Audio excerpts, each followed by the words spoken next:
Already recorded.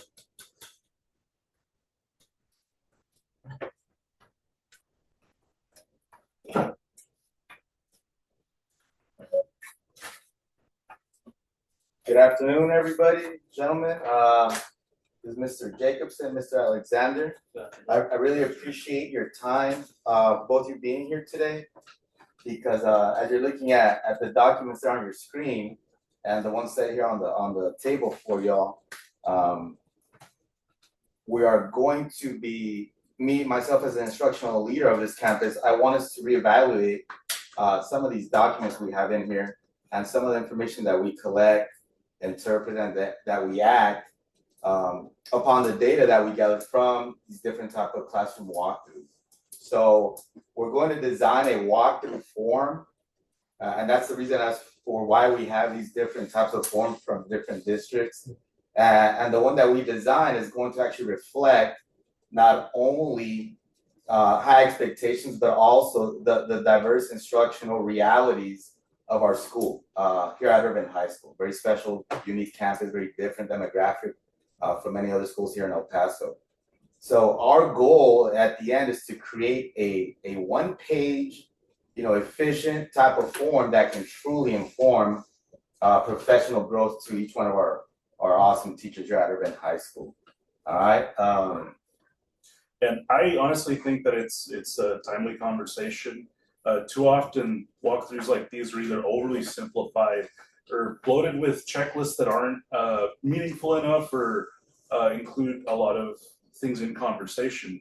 And teachers are looking for feedback that they can use, and walkthroughs need to help us help them in the end. I agree, Mr. Jacobson. Thank you very much. I want to give some input on that as the special ed teacher of the special ed portion of this meeting. How you had mentioned, our campus is pretty unique. We have various levels of special education students, whether we are in the co-teach setting, are we in the resource setting, are they mainstream, are we doing the final observation slow go? We also have to consider, our TI students, like what level are they at, how many referrals from teachers are we getting, is there enough time for the DIAC to do this? We have to look at a lot of stuff. What I worry about in the observation process, there's been times, where you have an administrator who is your appraiser and they don't have the SPED knowledge, the SPED background, you could say, because there's going to be a lot of differences, especially in the resource setting. There's going to be a lot of differentiation. We're going to be, you got to monitor just as you go during your lesson plan. So they're going to have to see that, there's going to be multiple ways that we teach one thing. There's going to be a lot of collaboration, the types of lessons that we're going to do, what accommodations we're going to provide.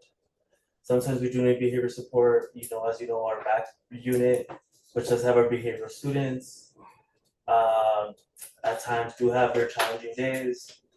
So administrators need to understand if they're doing an observation and the behavior kicks off, we're going to need support. It has to be understandable that the lesson is going to stop and come back another day, or we can debrief, see what happens. Our inclusion strategies, how are we going to do it? Are we going to tag team it? Am I just there for support? Is the main teacher going to be the main teacher? Are we going to feed off of each other? Am I going to be the main one depending on the lesson? Are they going to be the main one that day? Who's pulling small group? Who's doing what? So that needs to be discussed.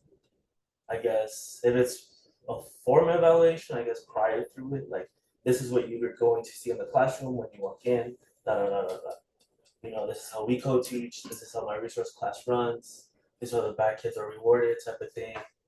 If it's just like a regular walkthrough, then when the debriefing comes, then it's okay. You saw this because this was my way of differentiation for this student. You saw this because it supports his good behavior. That's why he was always the volunteer to help me out, to keep away from the behaviors. I agree with you, Mr. Alexander. You being on that special education side and our students having very unique needs here at Irvine High School, they require that visibility in the observation process alongside with our SPED department teachers, our instructional coaches like Mr. Jacobson here as well. So all those components, differentiation, behavior support, inclusion strategies, like you said, should be represented clearly in the tool that we use in observational walkthroughs. So now we're going to take, as you look at these forms here on your screen, we're kind of sharing them together. We're going to take a deeper dive into this one form that I came up with from Vernon ISD, and it's a walkthrough form, and it's going to show some of the structure, the alignment, and the usability of that form itself. So let's go ahead and begin with that Vernon ISD form. And it's actually structured around the t-test domains. But again, what we want to come up with is an efficient one-pager for a walkthrough observation form. So let me ask you, let's start here. What stands out to you both from this form as we're viewing it here on the screen? Would you like to go first, Mr. Jacobson, as we're kind of analyzing through, and feel free to scroll up and down that. Yeah, if you like. Absolutely. So my personal standpoint, I think it's very methodical. Each of the different elements tie directly to this, rubric that the teachers are evaluated on, and I think that genuinely helps reinforce that consistency that we're trying to look for, right? I appreciate the evidence boxes, but I would say that the form kind of leans more towards a formal evaluation versus like a formative type of feedback. And I agree. Just looking at these boxes here, it does lean more toward that formal evaluation than what we said, formative feedback. What are your thoughts, Mr. Alexander? I do agree with what Mr. Jacobson said. You know what I mean? It does provide a lot of detail, which is really good for formal observations. You know what I mean? Because there's been other times where you look at a formal observation and then it talks about, let's say, domain 2, but it doesn't provide a good example of what you can say you can get in the distinguished level. It doesn't, from developing to the distinguished, there's not much of a difference, you could say. You know what I mean? So I like this one has detail, like this part is this part. You have to be showing this, all students, most students, some students, none of the students, so it's pretty good, but I do feel it can overwhelm not just the teacher, but the administrators as well. You know what I mean? Because if an administrator walks in with this form full of all these boxes, how fast are we gonna look at how good are we gonna look at all these elements in such short amount of time? I agree with you.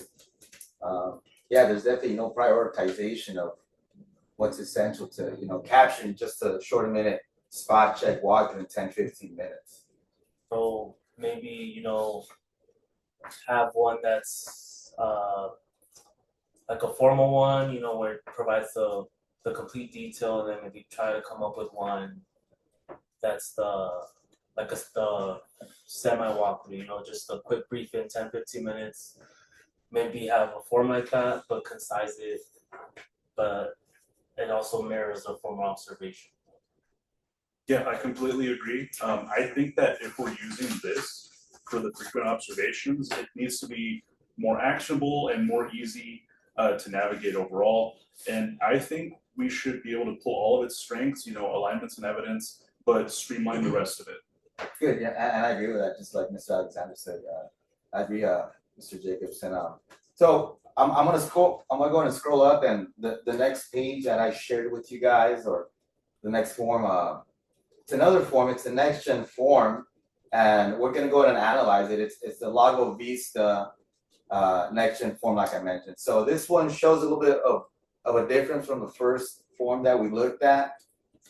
Remember the first one had more of structure around the t-test domains and things of that nature. This one here, it's more based on engagement, PBIS, and technology integration. So now, as we scroll up on this here, now let's go ahead and examine the form here for Lago Vista Next Gen Walkthrough form. It has an emphasis on, like I mentioned, those three components: student engagement, PBIS, and it also follows the SMIR model for technology usage. Yeah, I love how it focuses primarily on that student behavior and not just on the behavior coming from the teachers.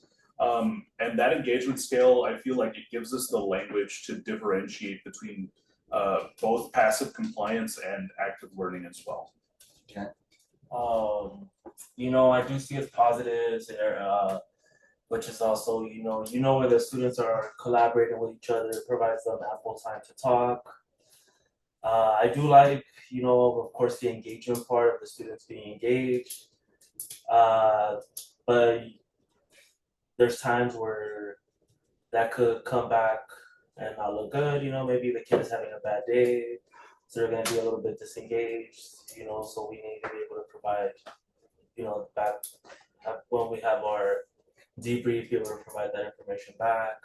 The integration is really nice, because it's easier access to the material. But at times, let's say we have a really big class, you could say, and we can only be in so many spots at one time and be viewable of all the cameras. How many students are going to be off task? How many are going to actually be working? How many are going to look like they're working but they're not? Then you can always have that already happens once in a while. You could always have your technical issues. So there's positives and negatives to both. I do like this, which it also incorporates PBIS, which is pretty big. We need to be there to support our students in any social, emotional matter that we can. Right. And I feel like this form has a very, forward-thinking approach. But again, we do need to trim it down, maybe distill those different sections into like more general categories with these guiding prompts.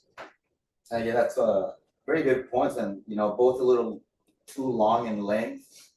Again, what we discussed earlier mentioned earlier, we're trying to come up with a very simple one-page walkthrough observation form. So, you're doing a 10-15 minute walkthrough. As an administrator, instructional leader, I definitely like that feedback from, teachers and, instructional coaches, everyone that's, an important component to the walkthrough observation process. So as we just analyze those, this last one is actually our district observation walkthrough form. So we're talking about EPISD or Paso ISD's form. And this one actually does show more simplicity. It's inclusive of what we've been kind of harping on, the speed and the efficiency. And it does have some limitations though. That's, and now you can see how these more simplified models of walkthrough forms may have those limitations. So I think at the end of the day, as we look at this EPISD form, again, it's fast, simple, with a yes or no or non-applicable boxes. But we've got to think, is that an advantage or a drawback in the sense of, just being so simplified, just checking out boxes? Or do we want to be more specific? And again, I think looking at that and the other two forms, we can take the best of both worlds and kind of move forward from that. But again, let's go and look at this EPISD form. I know you've been kind of checking it out. What are your thoughts, Mr. Jacobson, on our walkthrough form? So I personally feel that it's efficient for volume walkthroughs, but there's very little space for nuance. It doesn't really encourage scripting or any of that qualitative feedback. I agree, and scripting is one of those big components, right? And it's not just checking boxes, but scripting as to being deliberate in what type of action they're going on, verbatimly quoting teachers and students on actions and what's actually happening, the engagement level and whatnot, the feedback from teacher to teacher or to student to teacher, and vice versa. What do you think, Mr. Alexander? What do you kind of see from I guess from your point of view, being a department head of the SPED department? I do agree with both of you. You know what I mean? It's quick, it's easy, especially when it's getting close to the time where like walkthroughs are due, or so there's gonna be multiple. Mr. Jacobs had said when there's a volume of walkthroughs, But what I did notice on the format here, as you can see right here in this section right here, there's no mention of special education. You know what I mean? It's like, is this just the general education form? You know what I mean? Is this for content? Is this for electives? What are we looking at here? Like, it does. When you think inclusion, you think about like math and all that, but inclusion is electives too, you know, because the special education students are in there. So can we add something there, you know, like, accommodations being used, just a quick little check mark just to include special education there, or for like our lower special education students, you know, that the self-contained units that actually need the curriculum modified. Are these modifications being provided for these students? You know, or the supports, you know, or are they collaborating with the special ed teacher? You can even put as a support, like is the aide working there too as well? You know, like it could pass, you know what I mean, like compliance, but it's not actually showing. Are we actually supporting the students? Are these supports helping the students understand the content and be successful in the classroom, whether they're at the highest level of special education or at the lowest level of special education? All very valid and excellent points. I appreciate Mr. Alexander. Yeah, Mr. Jacobson, I agree with you. The simplicity is there, but we just don't want to be. You know, we want that scripting component to be encouraged as well as the qualitative feedback, not just checking off boxes. So we're gonna start conceptualizing our hybrid form, and like mentioned earlier, we'll combine the best parts, components, elements, and start drafting some categories as to what we would like in our one-page walkthrough form. So let's merge these best ones, and from what we've seen in these forms, and how about organizing a walkthrough form into 5 main areas? I off the top of my head, I have a list here. Maybe you can see. Number one, the main area. Actually, I have a copy for you guys here. And as you're looking at that, those 5 components one includes instruction and delivery. So we want to have clear objectives, checks for understanding, and that would be applicable all across the board, not just general pop, but the sped pop as well. Student engagement, so that includes levels, types, evidence. Number 3, learning environment. So now that's correlating with the PBIS component that we saw in one of the forms, classroom routine, the actual physical setup of the classroom, which is conducive of flow and engagement and kids being all about what is being taught to them. Equity and support, going back to Mr. Alexander here, those sped accommodations, the grouping, language scaffolds as well, because we do have some ELs as well, and all sorts of population, Gen Pop and SPED. And finally, the observer notes. So kind of what you mentioned earlier, Mr. Jacobson, have an open scripting area for when those walkthrough observations happen. Right, and I believe that each of those can have 2 to 3 observable indicators with these optional checkboxes and some quick scripting prompts, and keep the total to a single page. Okay. I just want to add on, like let's make sure that we do have the special education portion embedded, you know what I mean? Because sometimes it's talked about, but sometimes it's like missed by accident, instead of just having special education under the equity area, let's put, something like evidence accommodations, for example, you walk into a classroom and it's a math classroom, the kids are using the calculators. Boom, you just check off that box, and then in your notes, calculators are being used by students. You know what I mean? Or the resource English classes, they're using sentence stems, boom, yes. Let's check that and let's make sure that we're writing what's in there, let's take it embedded in there. Or the lower level kids, how I mentioned, their accommodation and the elective is the paraprofessional. So just check the accommodation and the notes. Let's be sure that we put there was a paraprofessional with the student. Awesome.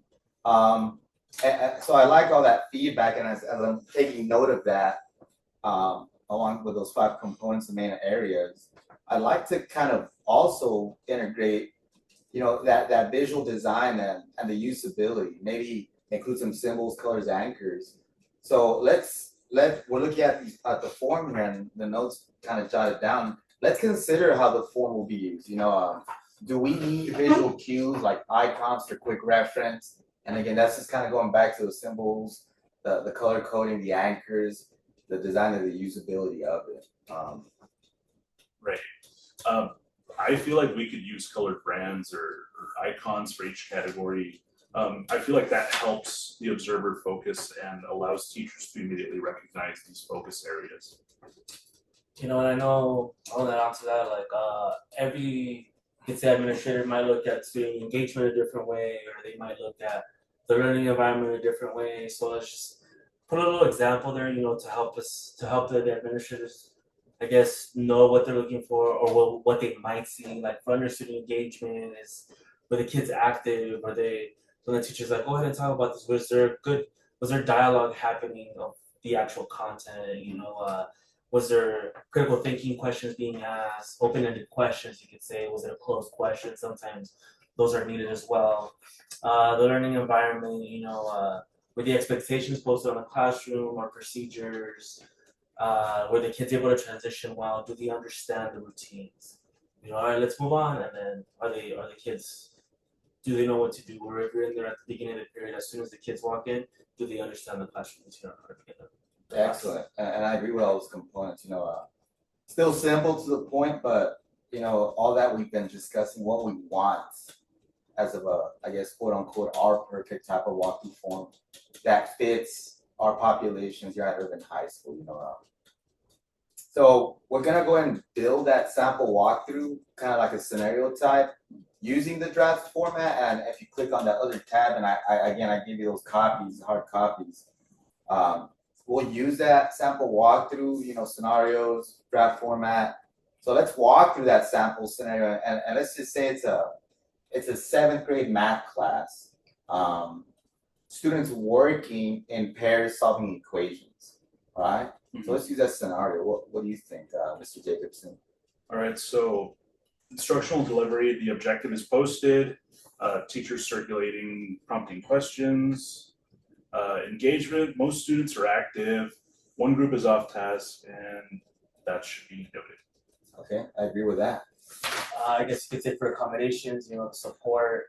How I mentioned before, if it's a math class, they're using a multiplication chart.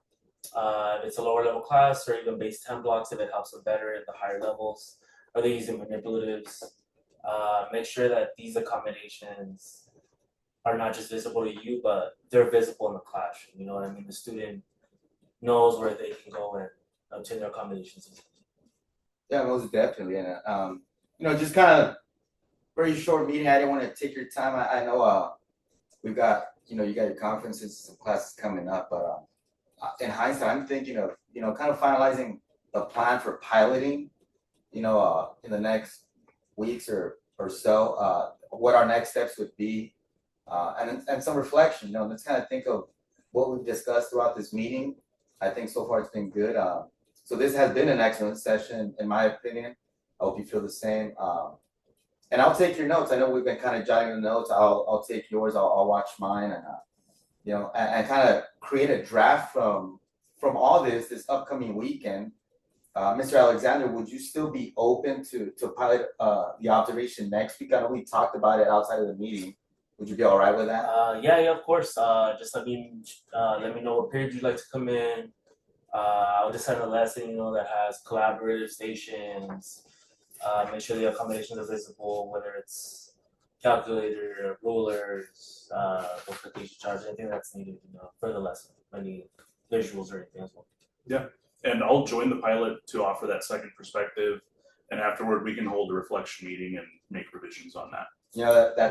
That's great, Mr. Jacobson. I don't, you being the campus teaching coach, I think that'd be an appropriate step to also have you included, especially when we present this and probably push forward and integrate it as a pilot, not just, in Mr. Alexander's class, but in our PLCs, with each one of our, core classes and, social studies, science, and we want to make it as though, conducive to all subjects, all populations and whatnot. So I just want to end with, saying thank you to both.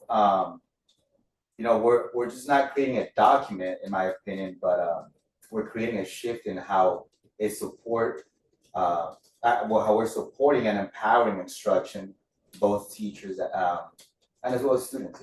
Which in our mission and vision, it's what comes through students first. Definitely. So, gentlemen, I appreciate you, Mr. Jacobson, Mr. Alexander. I appreciate your time. And you have a good afternoon. Likewise, thank you, sir. Thank you.